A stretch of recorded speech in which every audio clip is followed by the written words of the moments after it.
Hello students, अगर आप इस चैनल पर पहली बार आए हो तो चैनल को सब्सक्राइब करें, लाइक करें, कमेंट करें, शेयर करें।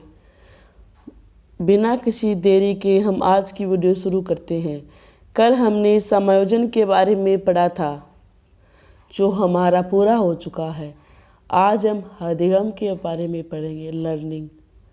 ठीक है, यह topic second grade read first के दिनों ही में लगता है।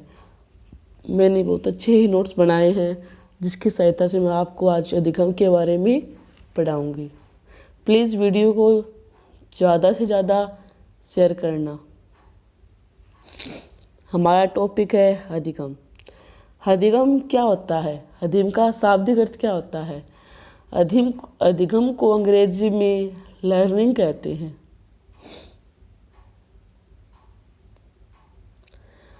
अधिगम को लर्निंग एंड टीचिंग, मतलब अधिगम और शिक्षण, ये टॉपिक रीट में वो लगता है। ठीक है, अब हम पढ़ेंगे डिटेल से। अधिगम की शिक्षा मनोविज्ञान में अधिगम का सीखने का अध्ययन अत्यधिक महत्वपूर्ण माना जाता है।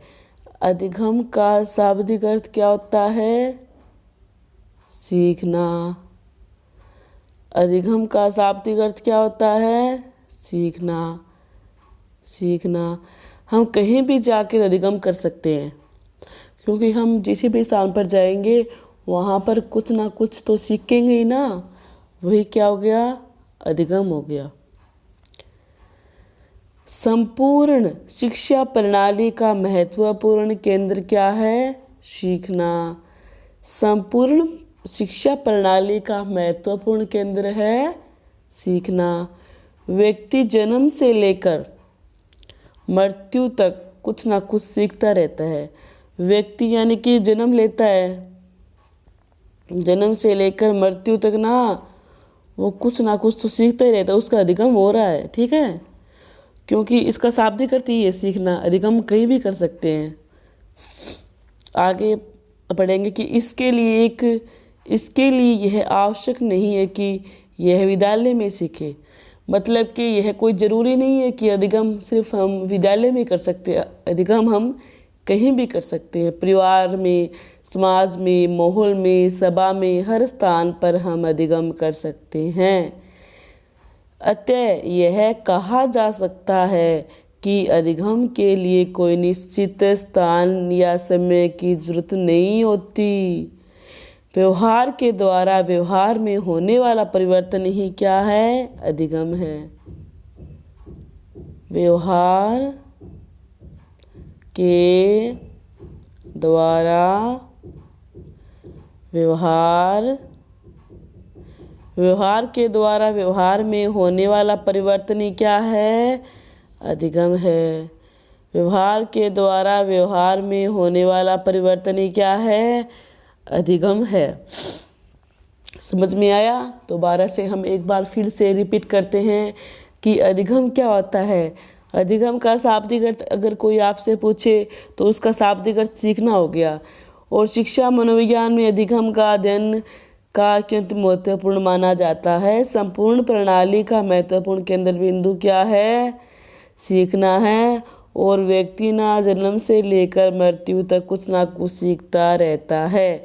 वह कहीं भी जाकर किसी भी स्थान पर जाके अधिगम कर सकता है। मतलब कि ऐसा कोई ज़रूरी नहीं होता कि हम सिर्फ विद्यालय में ही जाकर अधिगम करें तभी हम अधिगम कर सकते हैं। नहीं, हम परिवार में रहते हैं वहाँ पर अधिगम होगा, समाज में होगा, मोहल्ले में होगा। हम किसी भी स्थान पर जाके अधिगम कर सकते हैं, हमें कोई रोक नहीं सकता है। मतलब कि इसलिए कहा जा सकता है कि अधिगम के लिए कोई निश्चित स्थान या समय की आवश्यकता नहीं होती है। व्यवहार के द्वारा व्यवहार में होने वाला परिवर्तन ही अधिगम होता है। व्यवहार के द्वारा व्यवहार में होने वाला परिवर्तन क्या होता है? अधिगम होता है। मतलब कि यही बात है कि अधिगम का शाब्दिक अर्थ तो हो गया सीखना। और अधिगम जन्म से लेकर मृत्यु तक चलने वाली प्रक्रिया है, क्योंकि हम अधिगम कहीं भी कर सकते हैं। ये नहीं कि इस उम्र में हो गई तो हमने अधिगम छोड़ दी, नहीं, ये बात नहीं है। मतलब कि मनुष्य ना जन्म से लेकर मृत्यु तक ना कुछ सीखता रहता है। और इसमें यही है कि अधिगम विद्यालय में कोई ज़रूरी नहीं है, अधिगम किसी भी स्थान पर जाकर हम कर सकते हैं, ठीक है। और उसकी कोई निश्चित समय नहीं होता।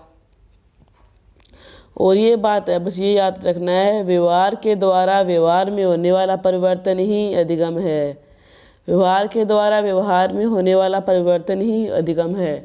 एवं इसकी आपको एक नोट बताती हूँ कि एक बच्चा होता है, ठीक है, कि एक बच्चा होता है, वो जलती हुई मोमबत्ती को देखकर उसके बार बार पकड़ने की कोशिश करता है।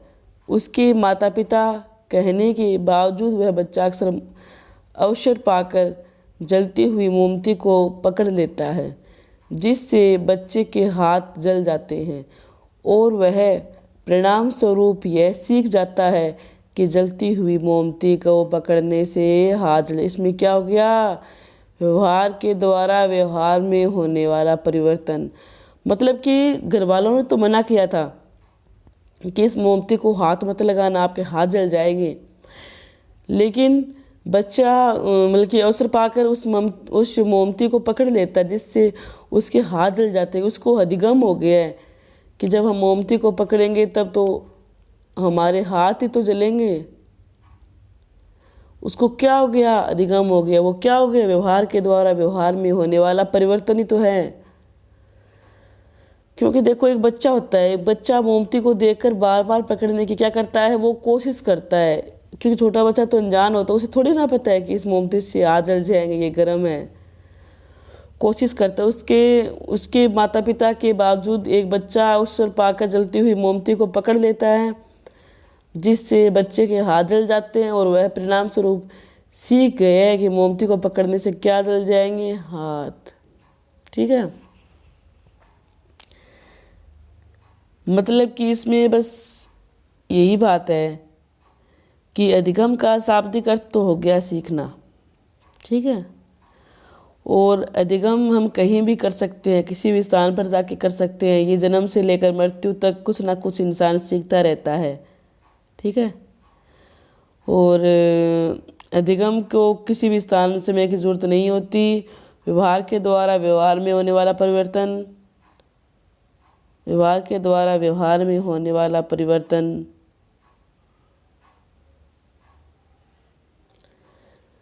व्यवहार के द्वारा व्यवहार में होने वाला परिवर्तन ही अधिगम होता है, ठीक है। और इसमें मैंने आपको एक उदाहरण भी दे दिया, वो बच्चे वाला, कि वो बच्चे मोमबत्ती को पकड़ने की कोशिश करता है, उसको हाथ जल जाते हैं, उसे अधिगम हो गया कि मोमबत्ती से तो हाथ जलेंगे। अधिगम की अब इसके हम विशेषता पढ़ेंगे। सीखना एक खोज करना है। क्या हो गया, सीखना एक क्या है, खोज करना है। वास्तविक सीखना किसी बात की खोज करना है। इस प्रकार के सीखने से व्यक्ति विभिन्न प्रकार के प्रयास करके स्वयं एक परिणाम का तक पहुंचता है। मैंने आपको उदाहरण तो ये दे दिया था बच्चे वाला, ठीक है। इसमें हो गया कि अधिगम एक क्या है, खोज करना। मतलब कि वास्तविक शिक्षा किसी बात की खोज करना है। इस प्रकार के सीखने से व्यक्ति विभिन्न प्रकार के प्रयास करके स्वयं एक परिणाम तक पहुंचता है। वो क्या हो गया, अधिगम हो गया, ठीक है। इसी प्रकार से हम आगे पढ़ेंगे। हम इसकी विशेषता तो पढ़ रहे हैं। शिक्षा एक अनुकूल है। सीखना है क्या है, अनुकूल। अधिगम सार्वभौमिक है, मतलब कि कहीं भी कर सकते हैं, किसी भी स्थान पर जाके कर सकते हैं। अधिगम से व्यवहार में परिवर्तन, वो उदाहरण था ना, वो बालक वाला, मोमबत्ती वाला, उसके व्यवहार में तो परिवर्तन हुआ था। अधिगम उद्देश्य पूर्ण व लक्ष्य निर्देशित होता है।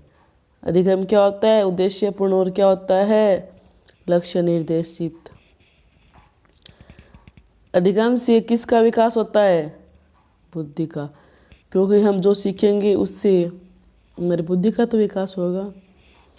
अधिगम क्या? एक मानसिक प्रक्रिया। अधिगम व्यक्ति के सर्वांगीण विकास में सहायक होता है। अधिगम क्या होता है? व्यक्ति के सर्वांगीण विकास में क्या होता है? सहायक होता है। एक बार हम फिर से रिपीट करते हैं एक बार। अधिगम हो गया, अधिगम का शाब्दिक अर्थ तो क्या हो गया? सीखना। अधिगम किसी भी स्थान पर जाके हम कर सकते हैं। अधिगम जन्म से लेकर मृत्यु तक चलने वाली प्रक्रिया होती है। इसके अलावा अधिगम इसके लिए यह आवश्यक नहीं है कि विद्यालय में सीखे, अपितु हम किसी भी स्थान पर जाकर, किसी भी माहौल में जाकर सीख सकते हैं। और अधिगम के लिए कोई निश्चित स्थान नहीं होता, ठीक है। व्यवहार के द्वारा व्यवहार में होने वाला परिवर्तन से क्या होता है? अधिगम होता है। और एक बच्चे वाला उदाहरण हो ही गया कि वो मोमबत्ती को पकड़ेगा, उसके हाथ जल जाएंगे, इसलिए वह सीख गया कि मोमबत्ती को पकड़ने से हाथ जल जाते, उसे अधिगम हो गया, ठीक है। इसकी विशेषता हो कि सीखना एक खोज है, मतलब कि वास्तविक सीखना किसी बात की खोज करना है। इस प्रकार के सीखने से व्यक्ति विभिन्न प्रकार के प्रयासों को स्वयं परिणाम तक पहुंचता है। अब आगे था सीखना क्या है? अनुकूलन है। सीखना क्या है? अनुकूल है। सीखना क्या है? मतलब कि सीखना है, ठीक है। वो सीखना, ये विशेषता पढ़ रही है हम अधिगम की। सीखना एक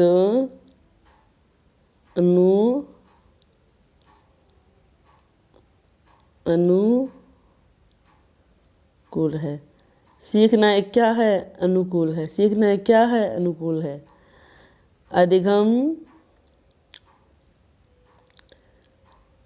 अधिगम क्या है? सार्वभौमिक है। अधिगम क्या है? सार्वभौमिक। हम किसी भी स्थान पर जाके अधिगम कर सकते हैं। तो क्या हो गया? अधिगम एक सार्वभौमिक प्रक्रिया है। अधिगम एक व्यवहार में होने वाला क्या है? परिवर्तन। व्यवहार में होने वाला क्या है? परिवर्तन। व्यवहार में होने वाला क्या है? परिवर्तन। व्यवहार में होने वाला क्या है? परिवर्तन। किसका है? अधिगम, ठीक है। व्यवहार के द्वारा व्यवहार में होने वाला परिवर्तन ही क्या है? अधिगम है। अधिगम उद्देश्य पूर्ण व लक्ष्य निर्देशित होता है। अधिगम क्या होता है? उद्देश्य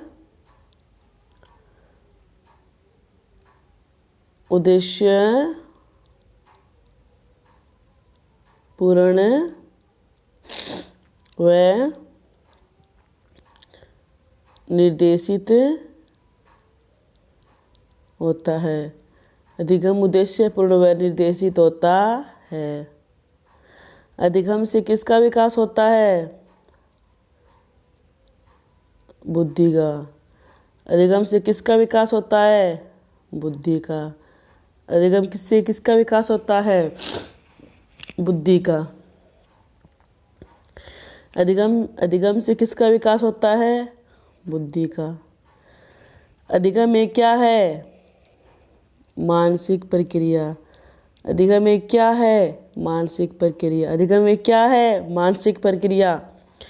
अधिगम व्यक्ति के सर्वांगीण विकास में क्या होता है? सहायक। अधिगम सर्वांगीण विकास में क्या होता है? सहायक। अधिगम में सर्वांगीण विकास में क्या होता है? सहायक। एक बार फिर से रिपीट करते हैं। सीखना एक खोज करना है। सीखना एक अनुकूलन है। सीखना एक क्या है? अनुकूलन। अधिगम क्या है? सार्वभौमिक। अधिगम से क्या होता है? व्यवहार में परिवर्तन। अधिगम उद्देश्य पूर्ण लक्ष्य निर्देशित होता है। अधिगम से किसका विकास होता है? बुद्धि का। अधिगम में क्या है? मानसिक प्रक्रिया। अधिगम से व्यक्ति का क्या होता है? सर्वांगीण विकास होता है। ये विशेषता इम्पोर्टेंट व मोस्ट बहुत ही है, क्योंकि हमेशा पूछते हैं। सीखना एक क्या हो गया? अनुकूलन। अधिगम क्या हो गया? सार्वभौमिक। अधिगम से क्या होता है? व्यवहार में परिवर्तन। अधिगम क्या होता है? उद्देश्य पूर्ण व लक्ष्य निर्देशित। अधिगम से किसका विकास होता है? बुद्धि का। अधिगम में क्या है? मानसिक प्रक्रिया। अधिगम क्या है? सर्वांगीण विकास में सहायक। आगे आ गया अधिगम की परिभाषाएं कि ये राइटर है, इन्होंने अधिगम की क्या क्या डेफिनेशन दी है, क्या क्या इन्होंने कहा है। सबसे पहले आता है गिलफोर्ड। ये एक राइटर है गिलफोर्ड। इन्होंने क्या कहा है कि व्यवहार के कारण व्यवहार में होने वाला परिवर्तन ही क्या है, अधिगम। कि व्यवहार के कारण व्यवहार में होने वाला परिवर्तन ही क्या है, अधिगम। ये किसने कहा था, गिलफोर्ड ने। गिलफोर्ड ने क्या कहा था कि व्यवहार के कारण व्यवहार में होने वाला परिवर्तन ही क्या है, अधिगम हो गया। कि हम व्यवहार में परिवर्तन करते हैं, ठीक है, वो क्या हो गया, व्यवहार के द्वारा व्यवहार में होने वाला परिवर्तन ही क्या हो गया, अधिगम हो गया। किसने कहा था, गिलफोर्ड ने। गिलफोर्ड ने क्या कहा था कि व्यवहार के द्वारा व्यवहार में होने वाला परिवर्तन क्या होता है, अधिगम होता है। मतलब कि ये हो गया कि मतलब कि आपको मैं एग्जांपल देती हूँ जिसे याद हो जाए कि कोई व्यक्ति है हमारे साथ बुरा कर रहा है, तो हम उसके साथ अच्छा थोड़ी करेंगे, उसके साथ हम वैसा ही तो करेंगे। तो हो गया कि व्यवहार के कारण जैसा उसका व्यवहार है हम वैसा ही तो व्यवहार करेंगे। इससे उसके व्यवहार में क्या हो गया, परिवर्तन। वही क्या हो गया, अधिगम। किसने कहा था, गिलफोर्ड ने। कितनी अच्छी डेफिनेशन दी है। आगे आता है गेट्स। कौन आता है, गेट्स। इन्होंने क्या कहा है, गेट्स ने कहा था अनुभव तथा प्रशिक्षण के कारण व्यवहार में होने वाला परिवर्तन। अनुभव प्रशिक्षण के कारण व्यवहार में होने वाला परिवर्तन क्या है, अधिगम है। अनुभव एवं प्रशिक्षण के कारण व्यवहार में होने वाला परिवर्तन क्या है, अधिगम है। किसने कहा था, गेट्स ने। क्या कहा था, अनुभव तथा प्रशिक्षण के कारण व्यवहार में होने वाला परिवर्तन ही क्या है। गेट्स ने तो ये कहा कि अनुभव तथा प्रशिक्षण के कारण व्यवहार में होने वाला परिवर्तन ही क्या है, अधिगम है। और ये जो वैज्ञानिक है गेट्स, इन्होंने क्या कहा था कि व्यवहार के द्वारा व्यवहार में होने वाला परिवर्तन ही क्या होता है, अधिगम होता है। क्या होता है, अधिगम होता है। और गेट्स ने क्या था कि अनुभव तथा प्रशिक्षण के द्वारा व्यवहार में होने वाला परिवर्तन ही अधिगम होता है। गिलफोर्ड ने तो व्यवहार के कारण व्यवहार में होने वाला परिवर्तन के बारे में बता दिया, और गेट्स ने अनुभव तथा प्रशिक्षण के कारण व्यवहार में होने वाला परिवर्तन अधिगम हो गया। और क्रो ने क्या कहा कि ज्ञान, आदत व अभिवृद्धि के कारण, कि ज्ञान आदत व अभिवृद्धि के कारण व्यवहार में होने वाला परिवर्तन क्या हो गया, अधिगम हो गया। किसने कहा था, क्रो ने। एक बार इन परिभाषाओं को हम दोबारा से रिपीट करते हैं। ये वैज्ञानिक है गिलफोर्ड। कौन है, गिलफोर्ड। इन्होंने कहा था कि व्यवहार के कारण व्यवहार में होने वाला परिवर्तन ही अधिगम हो गया। गेट्स व अन्य ने कहा था कि अनुभव तथा प्रशिक्षण के कारण व्यवहार में होने वाला परिवर्तन ही अधिगम हो गया। करो ने कहा था कि ज्ञान, आदत व अभिवृद्धि के कारण व्यवहार में होने वाला परिवर्तन ही अधिगम हो गया। ठीक है। वुडवर्थ ने कहा था कि नवीन ज्ञान तथा नवीन प्रवृत्तियों के कारण व्यवहार में होने वाला परिवर्तन क्या हो गया, अधिगम हो गया। एक बार हम फिर से रिपीट करते हैं इन परिभाषाओं को, क्योंकि ये पूछी जाती है अक्सर। गिलफोर्ड ने कहा था कि व्यवहार के कारण व्यवहार में होने वाला परिवर्तन ही अधिगम है। क्या कहा था कि व्यवहार के द्वारा व्यवहार में होने वाला परिवर्तन अधिगम है। किसने कहा था, गिलफोर्ड ने। क्या कहा था कि व्यवहार के कारण व्यवहार में होने वाला परिवर्तन क्या हो गया, अधिगम हो गया। किसने कहा था, गिलफोर्ड ने। क्या कहा था कि व्यवहार के कारण व्यवहार में होने वाला परिवर्तन क्या होता है, अधिगम होता है।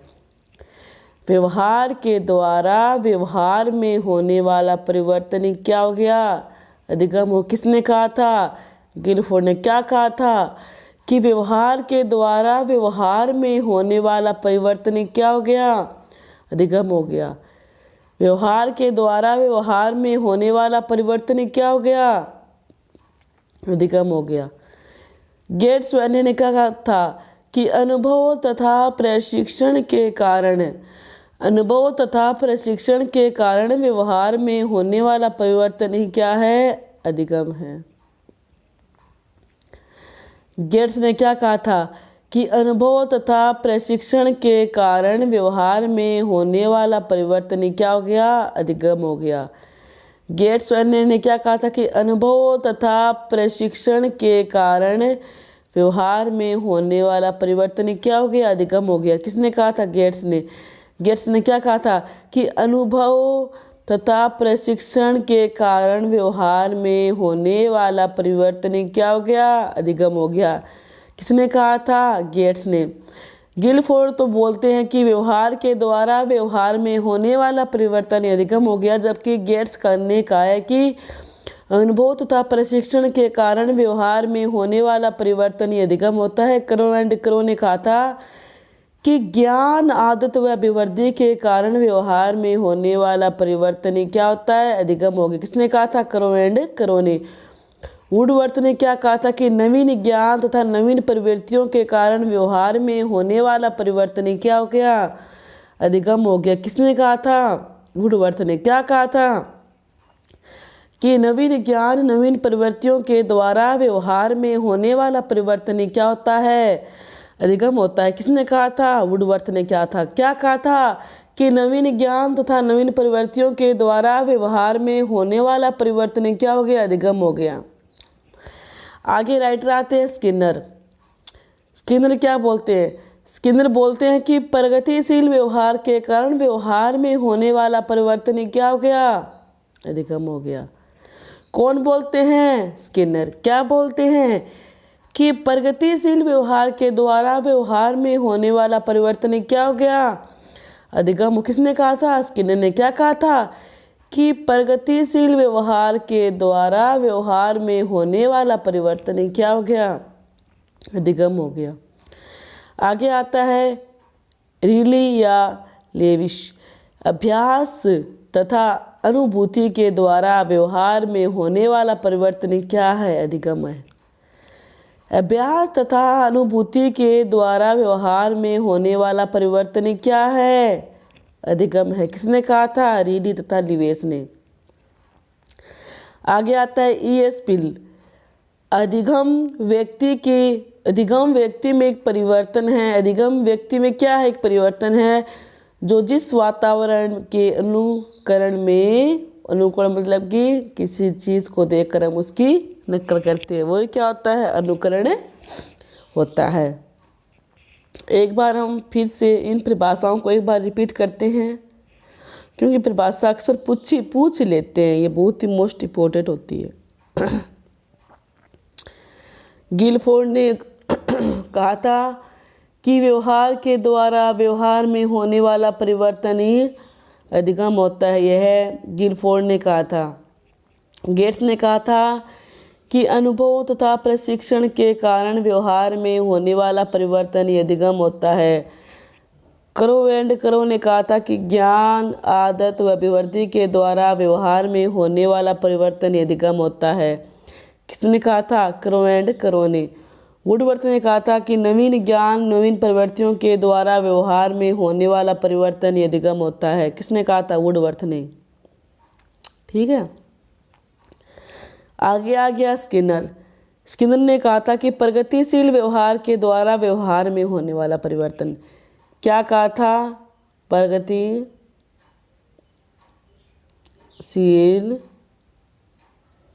व्यवहार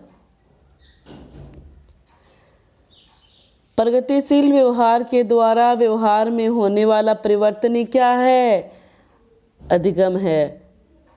क्या है, अधिगम है। किसने कहा था, स्किनर ने। क्या कहा था, प्रगतिशील व्यवहार के द्वारा व्यवहार में होने वाला परिवर्तन क्या है, अधिगम है। किसने कहा था, स्किनर ने। क्या कहा था कि प्रगतिशील व्यवहार के द्वारा व्यवहार में होने वाला परिवर्तन ही क्या हो गया, अधिगम हो गया।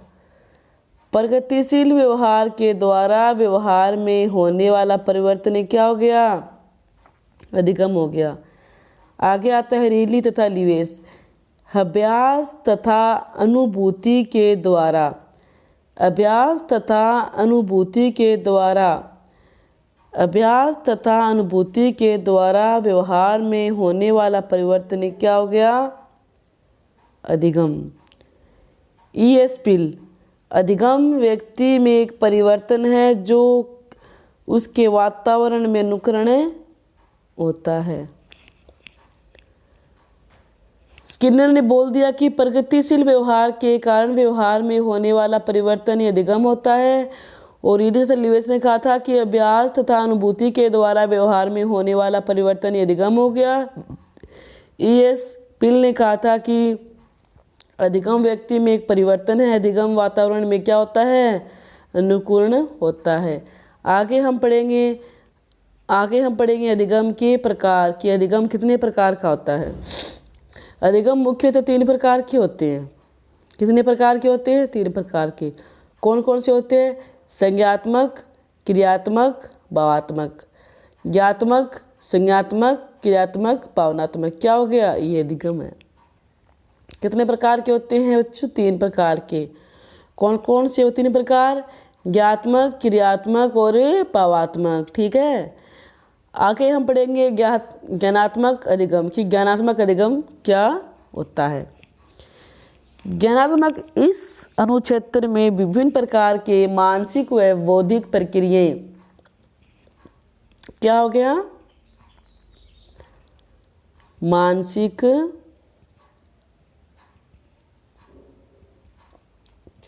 व बौद्धिक प्रक्रियाएं, मानसिक व बौद्धिक क्रियाएं होती है। इसमें क्या होता है, मानसिक व बौद्धिक प्रक्रियाएं होती है। क्या होता है, मानसिक व बौद्धिक प्रक्रियाएं होती है ज्ञानात्मक में, ठीक है। मानसिक व बौद्धिक प्रक्रियाएं होती है। इसमें कौन कौन से आगे, जैसे सोचना है, विचारना है, तर्क करना है, कल्पना करना है, विश्लेषण करना है, स्मरण करना है, निष्कर्ष निकालना है, नियमीकरण करना है आदि आते हैं। इस अनुक्षेत्र का उद्देश्य अधिगम कर्ता संज्ञानात्मक व्यवहार में परिवर्तन क्या है, लाना होता है। अधिगम 3 प्रकार का होता है, ज्ञानात्मक, क्रियात्मक, भावात्मक। संज्ञानात्मक में कौन कौन सी आगे, इसमें जो मानसिक व बौद्धिक प्रक्रियाएं होती है, मानसिक व बौद्धिक प्रक्रियाएं होती है, जैसे सोचना हो गया, विचारना हो गया, तर्क करना हो गया, कल्पना करना हो गया, विश्लेषण करना हो गया, स्मरण करना हो गया, निष्कर्ष निकालना हो गया, नियमीकरण हो गया, ठीक है, आदि आते हैं। इस अनुक्षेत्र का उद्देश्य अधिगमकर्ता के संज्ञानात्मक व्यवहार में परिवर्तन लाना होता है। संज्ञानात्मक परिवर्तन लाना होता है, संज्ञानात्मक परिवर्तन लाना होता है। आगे आ गया क्रियात्मक, नाम से स्पष्ट क्रिया, जो हम क्रिया करते हैं। इस अनुक्षेत्र में विभिन्न प्रकार के गामक, मतलब कि हाथों पैरों को चलाना, गामक विकास वही होता है। मनो शारीरिक व्यवहार क्रियाएं, जैसे क्या हो गया, चलना, दौड़ना, उतरना, नाचना, ये क्या हो गया, एक गामक की तो क्रिया होती है, ठीक है। क्रिया पढ़ रहे थे हम। इस अनुक्षेत्र में विभिन्न प्रकार के गामक क्रियाएं व मनो शारीरिक व्यवहार क्रिया, जैसे चलना, दौड़ना, चढ़ना आदि, उतरना, कूदना, नाचना, गाना, खाना, सोना, ये क्या हो गया, क्रियात्मक। इसी अनुक्षेत्र में आते हैं भावात्मक। भावात्मक कि इस अनुक्षेत्र में हृदय हृदय के द्वारा की जाने वाली अनुभूति जैसे सुख, दुख, ईर्ष्या, द्वेष, क्रोध, डरना, प्रेम, तिरस्कार आदि भावात्मक अधिगम होता है। क्या होता है? भावात्मक अधिगम होता है। हमने क्या क्या पढ़ लिया था? अधिगम। अधिगम का शाब्दिक अर्थ क्या हो गया? सीखना।